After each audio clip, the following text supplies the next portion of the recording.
Finder. Democratic presidential candidate Senator Barack Obama heads to the Mideast and Europe in the coming days. He wants to give a speech, or the report was that he wanted to give a speech before the Brandenburg Gate in Berlin.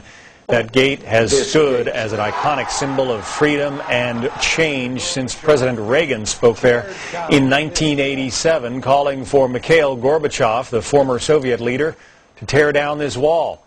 German Chancellor Angela Merkel wasn't thrilled about Obama using the gate as a campaign stop. We're just hearing now that Senator Obama will be speaking about 1.5 miles from the gate in front of a column topped with a golden image of the Roman goddess Victory.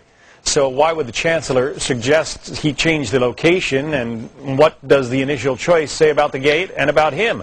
Let's talk about it with Charles Krauthammer, a syndicated columnist and a Fox News contributor. You were pretty tough on Obama in today's column. You titled it "The Audacity of Vanity," and you say, what Obama does not seem to understand is that the Brandenburg Gate is something you earn. What do you mean by that? Well, you talked about its iconic status, and when President Reagan spoke there, as we saw, he was a man who'd put relentless pressure on the Soviet Union. The empire was collapsing, and after 8 years, he succeeded in getting the Soviet Union ultimately, 6 months after he left office, to take down the wall and to liberate all of Europe. When John Kennedy spoke there in the early 1960s, he spoke there as, he visited the Brandenburg Gate on the day he made a speech in which essentially he pledged the United States to risk nuclear war in defending Berlin. So that was the Ich bin ein Berliner speech. Precisely. And you've got to ask yourself, Barack Obama, what exactly has he done? What has he done? How is he what does he represent? And what exactly was his role in the liberation of Eastern Europe? And the answer is nothing. He's simply a candidate who wants the venue and the backdrop and the grandeur of it. And you've got to ask yourself, you know, if a German politician running for office demanded to speak at the Statue of Liberty, to have a rally there, that would seem odd and presumptuous to Americans. And I think that's precisely why, as you said, the Chancellor of Germany has dissuaded him, it looks like, well, do you think from it was speaking there. Do you think it was the Chancellor, or do you think it was the criticism from media people such as yourself? No, I think the Germans themselves were rather upset. You know, this is a significant place in German history. It represents a very important event. It represents a trauma of the past.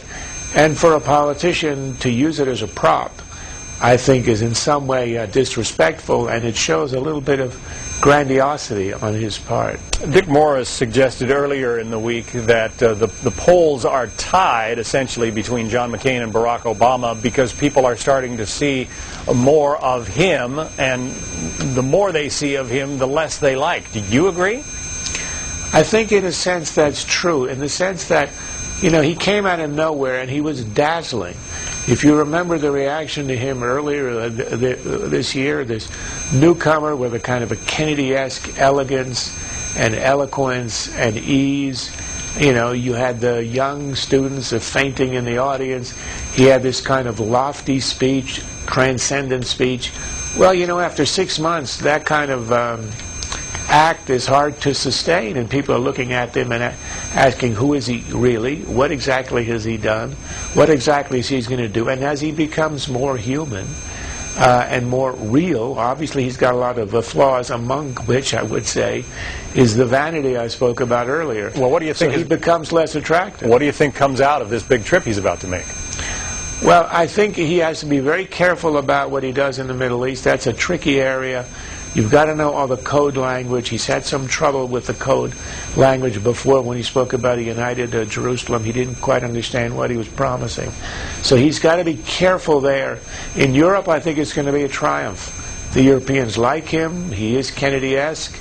His view of the world is a lot more a European than Republican. He has, you know, he believes in negotiations and soft power and all that kind of stuff.